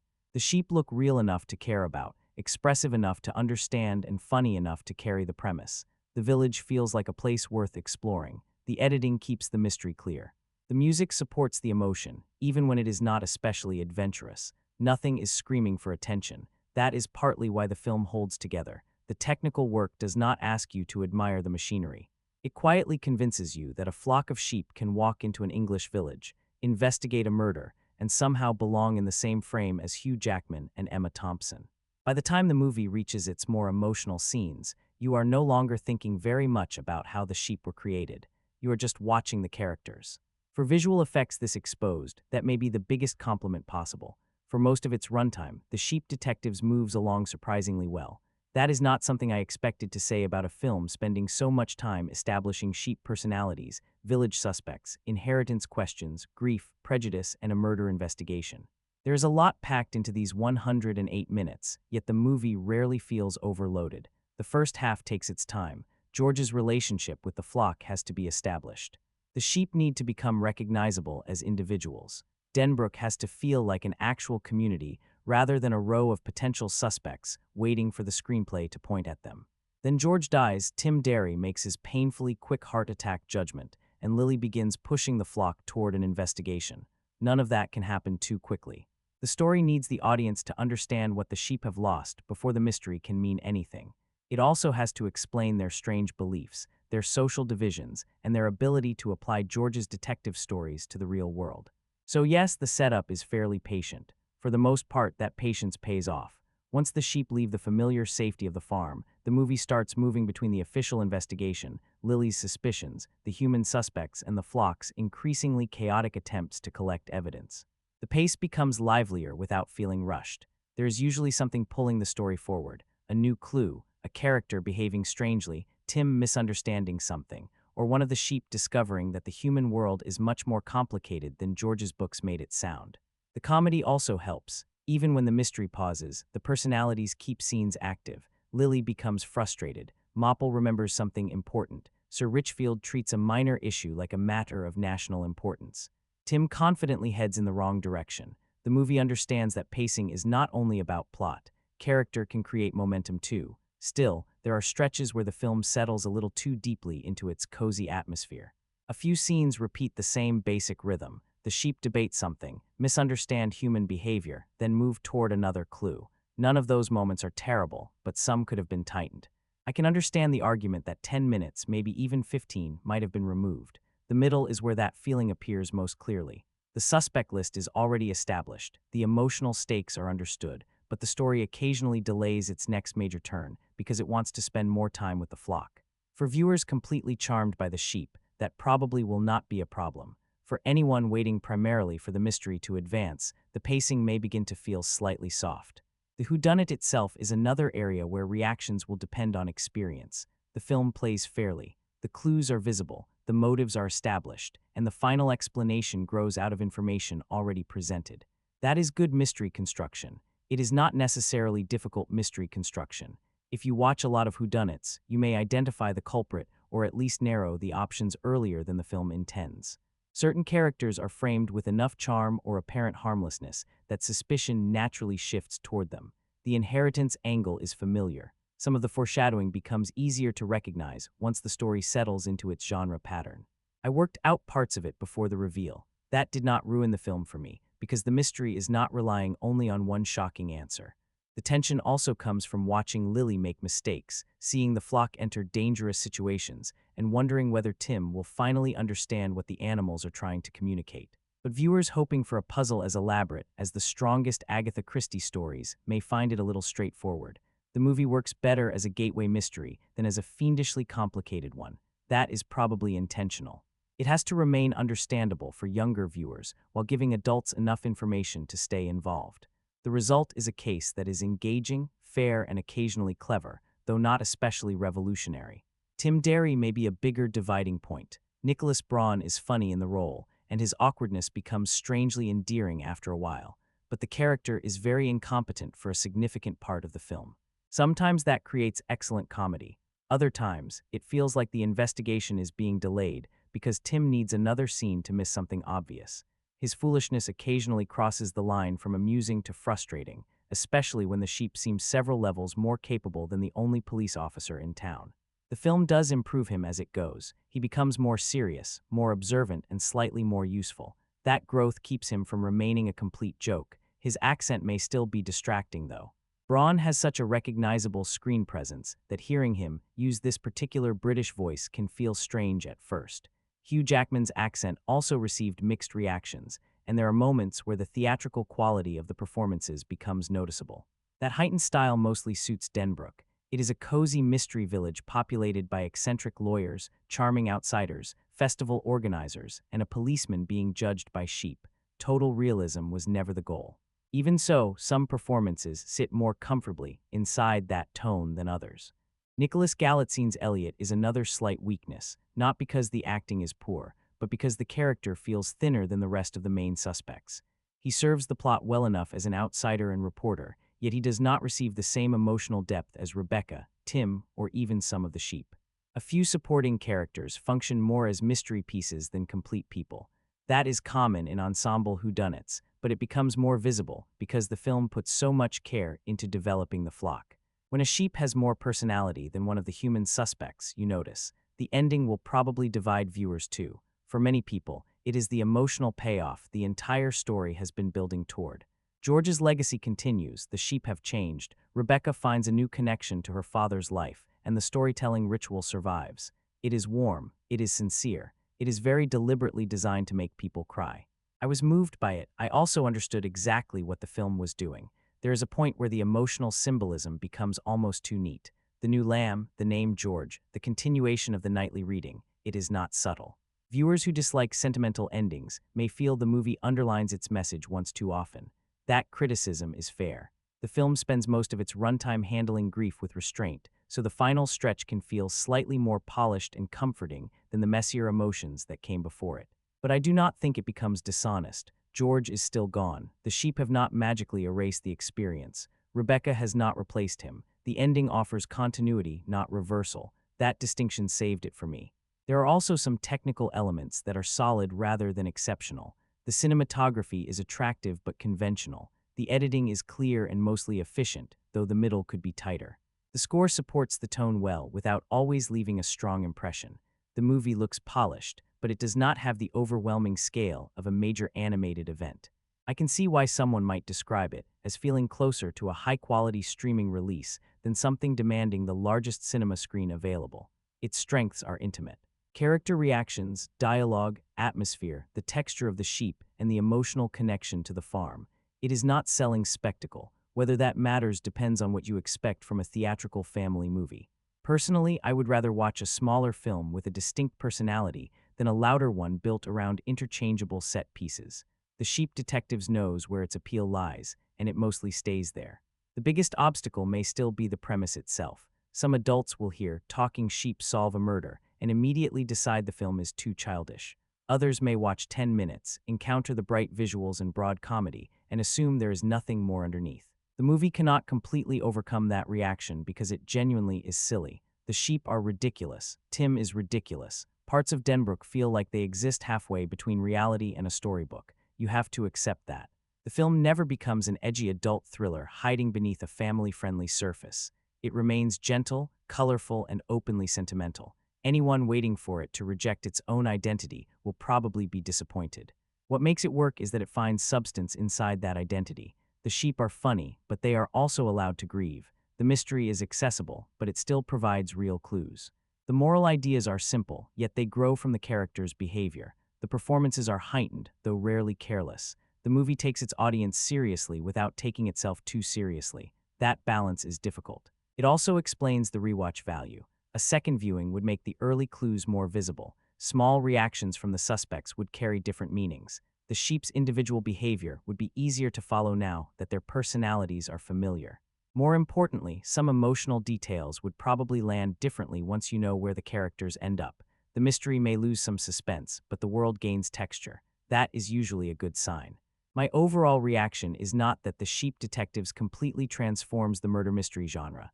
It does not. The structure is familiar, the culprit may be predictable, and the final message is presented with more sweetness than subtlety. But the film does something arguably more difficult.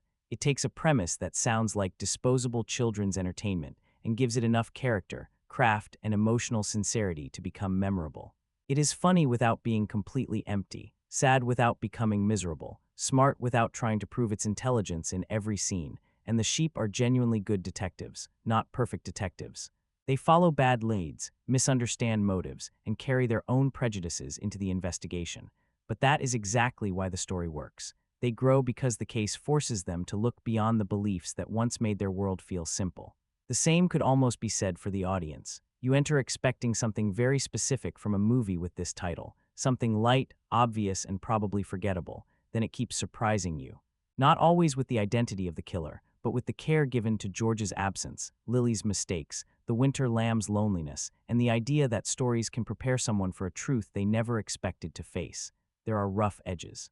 The middle could move faster. The mystery could hide its hand more carefully. Some of the comedy is broader than it needs to be, and the ending may be too sentimental for certain viewers. I still walked away liking it far more than I expected. It is a warm, strange, and unusually thoughtful family mystery, one that works for children because it is funny and accessible, and for adults because it does not assume charm is enough. The film gives its sheep personalities, its murder a proper solution, and its grief real weight. That is more effort than this premise required, and that extra effort is what turns The Sheep Detectives from a cute novelty into a film worth recommending.